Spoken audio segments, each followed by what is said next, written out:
Namaste. My name is David Courtney, and today we're going to be discussing tuning and stringing the sarangi. Now, one of the first things to remember about tuning the sarangi is that there is no one way to tune it.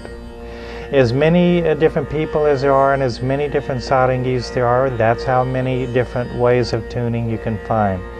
So what's important is not to know any one way to string or tune the instrument, but to understand the basic principles involved. And that's what we'll discuss today, the very basic principles involved. First of all, when it comes to tuning, we have to have a few basic tools. The most important tool to have is a tuning wrench. They come in a variety of sizes and materials, but it is extremely important that your tuning wrench fits your instrument very well. If it's not very tight, if there's a lot of hysteresis, a lot of play, things can be very difficult. But if you're like most people and your tuning wrench you do get isn't the best you want, if you notice, I've taken the sleeve off, I have padded it with cloth in various places where I felt it didn't fit well, and then I have put the sleeve back on. So again, you can take your wrench and you can work on it to improve it, to make it fit the pegs of your sarangi much better. So a wrench is very important. Another tool that I find extremely important is a little pick, which helps to get in there and to strike the individual strings. This is really nothing in the world but a skewer, as in used for cooking purposes. You will need rosin.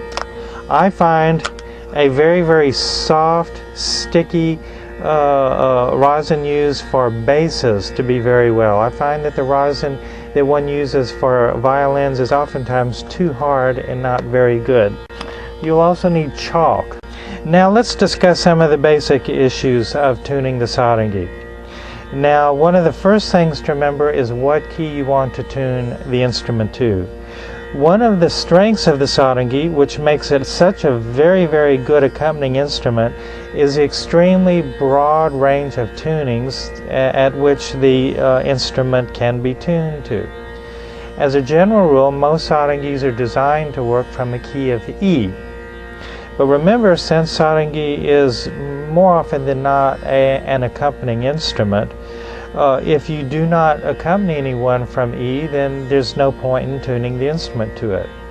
For myself, I found the most convenient tuning is an A sharp.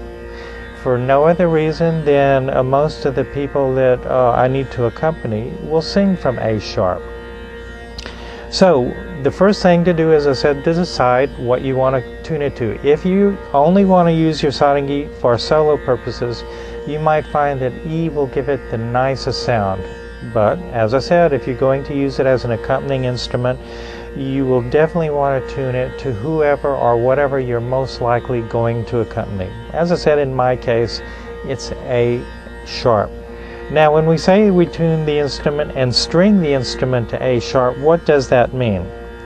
Well, remember that the Indian scale, sa re ga ma pa da ni sa. It's basically do, re, mi, fa, sol, la, ti, do. So with that in mind, that means that our sa, in this case, is going to be A sharp. So this string here, I'm tuning to A sharp. I go down a fourth. This string here will be for pa. Go down again another fifth to low sa. So this is sa, pa, sa. That's probably the way you will want to tune it.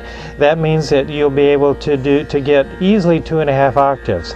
Sa, re, ga, ma, pa, open, da, ni, open, sa, and then re, ga, ma, pa, da, ni, sa.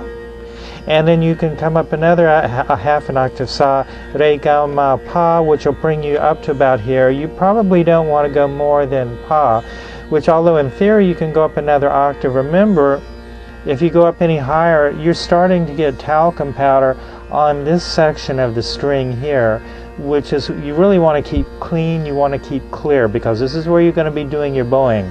If you get any dirt or grime or powder or whatever's on your fingers, if you get it on this part of the string, it's going to adversely affect your bowing. So you may not want to go higher than a pa.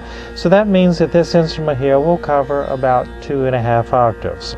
As I said, set this to sa, set this to pa, set this to sa. Now naturally, what gauge of string you use here is going to depend upon what your key is. I have chosen mine for an A sharp. If you want to come higher or lower, then again your strings will get thicker or thinner accordingly. Now that leaves us with several other sets of strings that we have to know the function of. Do you see these sympathetic strings right here that run right under here?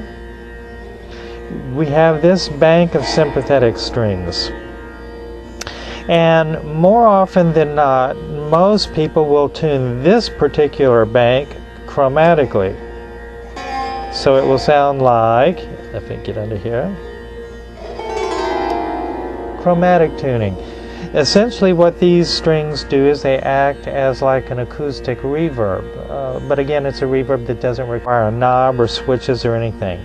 So as I said, very commonly these will be set chromatically. Interestingly enough, a lot of sarangi players refer to the chromatic scale as achala tat. Tat means a scale or a mode, and achal means one which is immovable. So the beauty of tuning it chromatically, especially if you're using a tempered chromatic scale, is that as the sarangi goes up and down according to who you're accompanying, you don't have to change the tuning.